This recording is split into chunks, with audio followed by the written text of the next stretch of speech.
Welcome, guys. So, today we are going to be talking about color,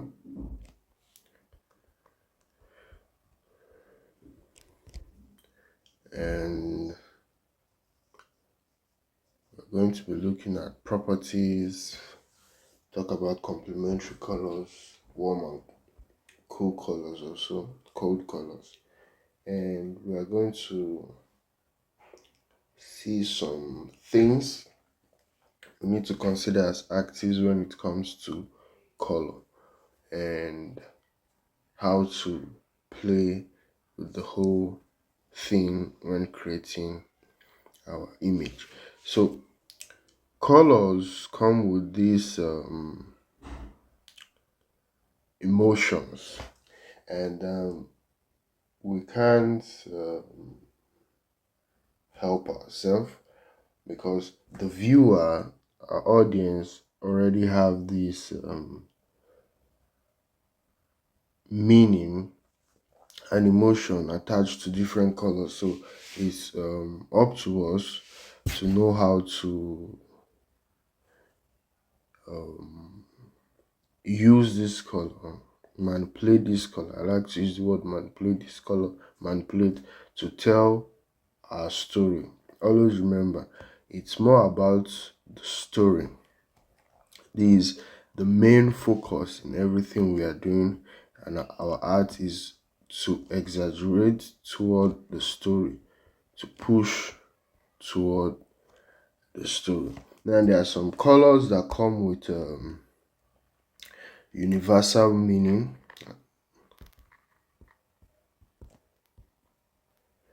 And the main reason for this universal meaning is because um, the same thing, we have the same thing available to everyone, no matter where you are in the world. For example, the red color can mean danger. And why does it mean danger?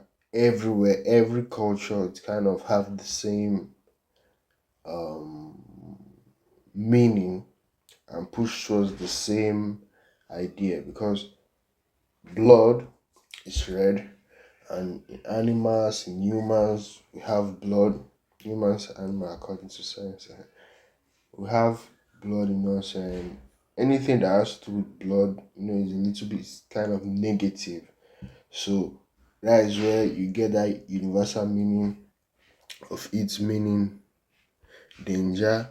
Blue can mean peace because of the sky, because of sea, and green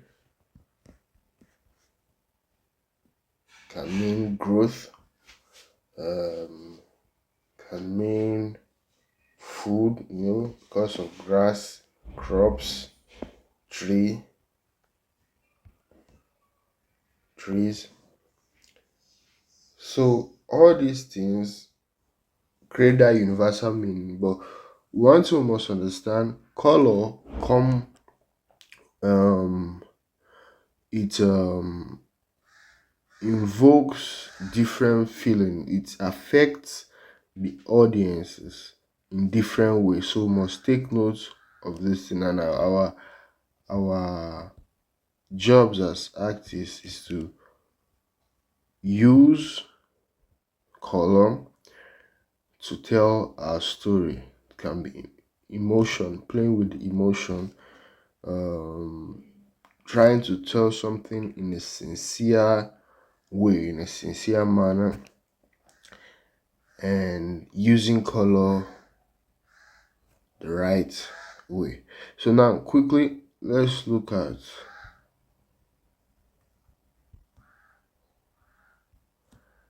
properties of color.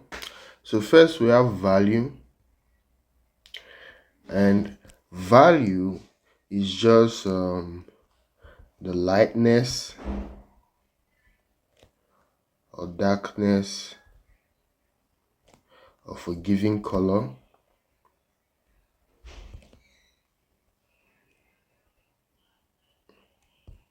Of a given color.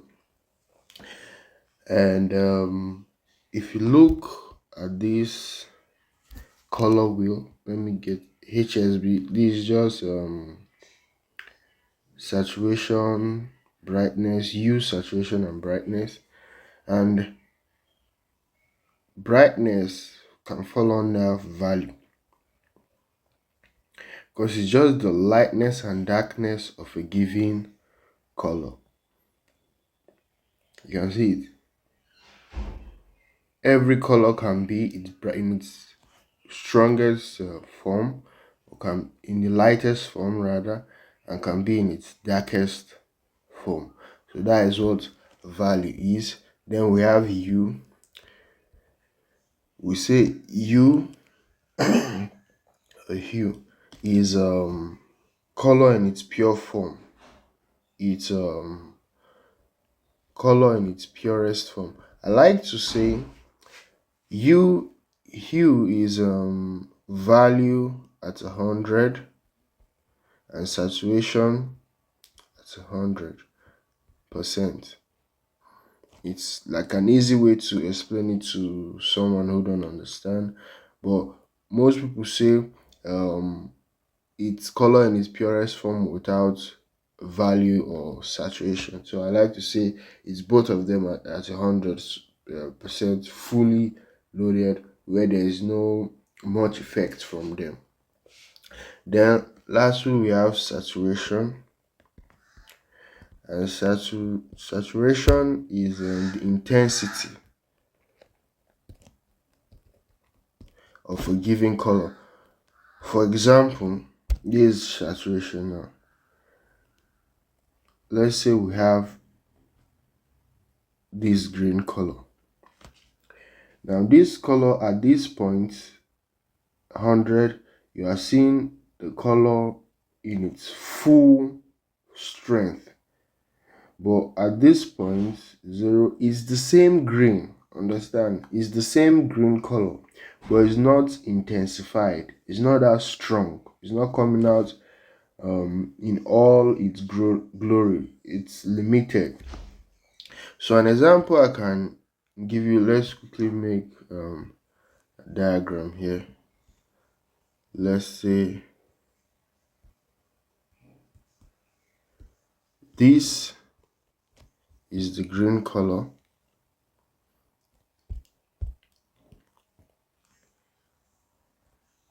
in all its glory, but this is the same green color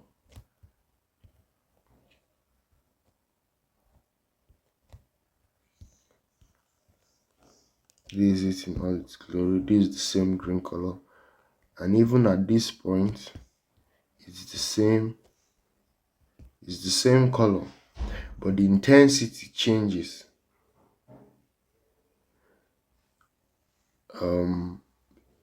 So we can say, like what I was talking about, that the hue is both in their purest form.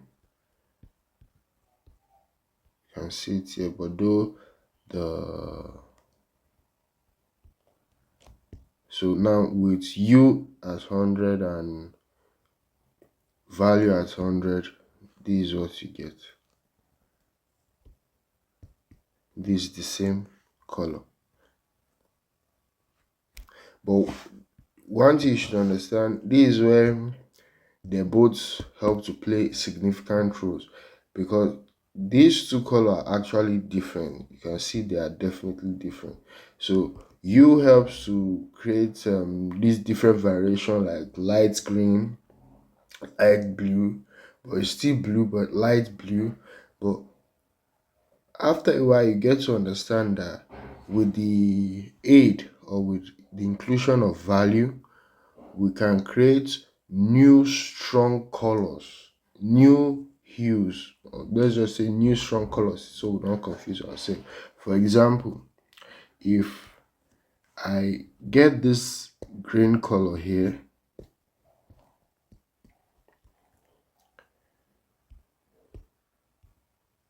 let's say I have this green color here. If I reduce the opacity, you can see that this color the opacity has been reduced. So anything you draw underneath kind of is revealed. But we can still, this underneath the layer, but we can still add this same color now. You can see it's the same color, but the first one, sorry, this first one is transparent, but this one is solid.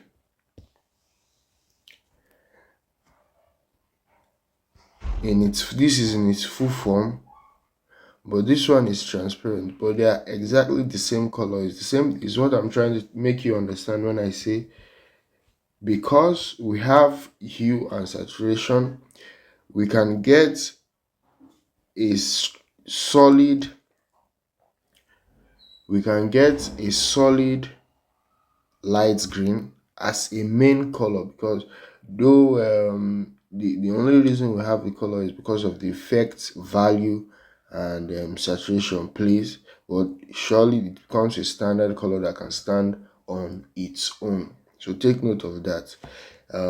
This is how colors work, and that is how we get different varieties of color. You can get, in the green family, you get different light green, lemon, grass, whatever it's called, and you wonder, all these fall on green? Yes, but it's been expanded or exaggerated, or the values and the hues are different. That's why if we look, you can have a given color, and just a little change in the color, you see the numbers begin to change. You can see how it's changing. That is because you are changing the value, and there are hues that are being formed, but with the same hue, but not even the same hue, because the colors are changing, and they are now standalone colors that can stand by themselves, but in the same family, the same color family. But now, because of the effects, you're having new colors that can stand on their own. So take note of that. Then we have, let's talk about complementary colors. Complementary colors are just, they are opposite themselves in the color wheel. For example, blue and orange, you can see them opposite each other. And one thing with the complementary colors, don't think that there's a standard way of doing things. There's always different ways of creating an appealing or creating harmony with colors. But one thing people have noticed, artists have noticed, filmmakers have noticed, that these complementary colors always create an appeal. And one of the reasons is because they are opposite each other, yes, and also they can stand together because they have great contrast. If you have two colors that are close to each other in the color wheel, you can see how it just blends in. There's no much contrast. They are still moving. There is no much contrast between them. But when you have colors opposite themselves in the color wheel, this is the opposite. You can see how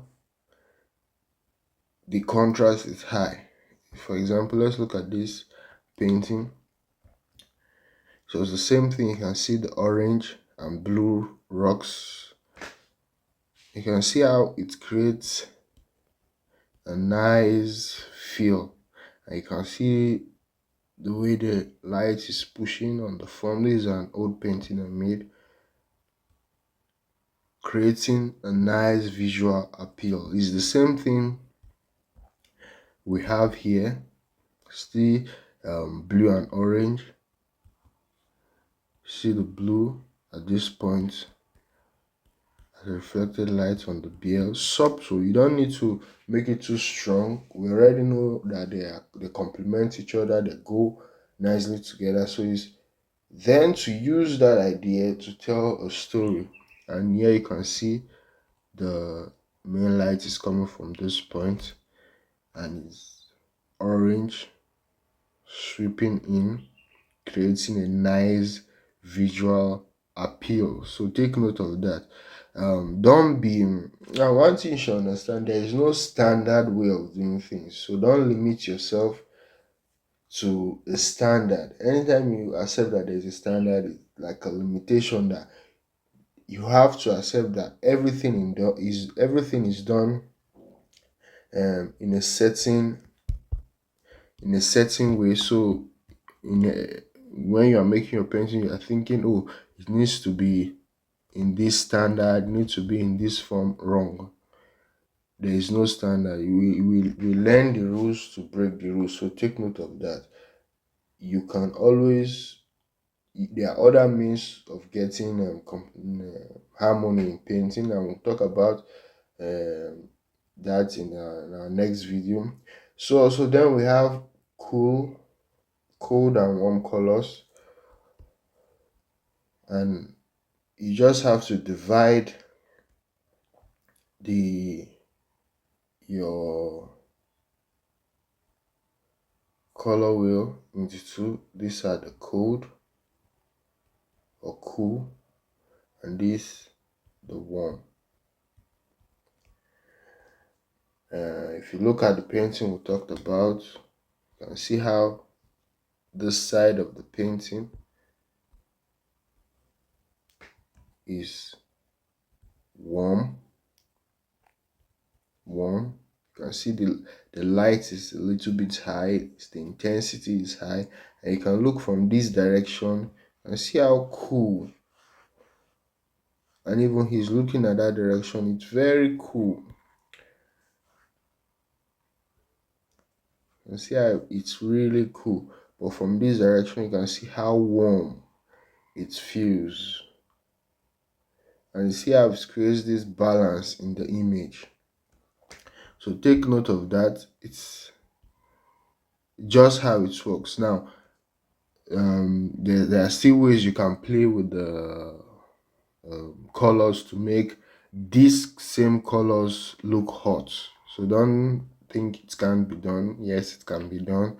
You can have a blue with high intensity, purple with high intensity, strong values, and then you see the same color that could become hot in a way. You mix blue and orange, blue and red, you create something nice. So don't think it can't be done. Yes, it can be done, but most of the time in nature, what we see, it always goes like that. So take note of that and don't limit yourself. So keep these things in mind when you are working with colors, and always remember these rules can be broken. There's nothing that is infinite or absolute when it comes to art, and that is the beauty of art. There's always room for exaggeration, room for something new.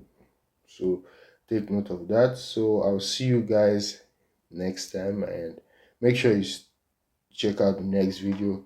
We'll be going out into a method. It's a popular method artists, filmmakers use to find harmonious light, harmonious colors in for their paintings, for films. So thank you guys, and I'll see you in the next one.